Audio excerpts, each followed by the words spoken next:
नमस्कार मित्रांनो, मी भाग्यश्री. तुमचं माझ्या चॅनल ज्ञान यात्रावरती अतिशय मनापासून स्वागत. आज आपण आपल्या पॉलिटी सिरीजचा डे 4 बघणार आहोत. तर डे 4 मध्ये आपण आपले मूलभूत कर्तव्य काय आहे हे याबद्दल जाणून घेणार आहोत. तर मित्रांनो, हक्कांसाठी सर्वच लढतात, पण स्वतःला कधी प्रश्न विचारला आहे का की माझं या देशासाठी काय कर्तव्य आहे?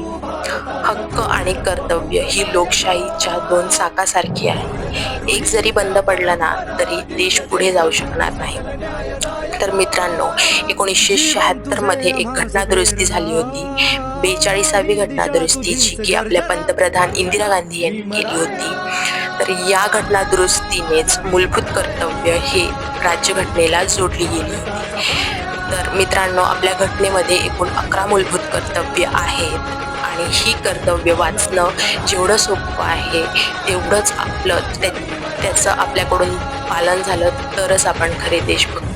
तर काही मूलभूत कर्तव्य मी सांगणार आहे, जसे की राज्यघटनेचा आदर करा, राष्ट्रगीताचा तिरंग्याचा मान ठेवा, दुर्बळ घटकांना, स्त्रियांना सन्मानाने वागवा, त्यानंतर वैज्ञानिक दृष्टिकोन ठेवा. ही फक्त वाक्य नाही, तर ही प्रत्येक भारतीयाची ओळख आहे की जो म्हणतो माझ्या देशावर प्रेम आहे. पण प्रेम हे शब्दाने नाही तर ते कृतीतून दिसतं.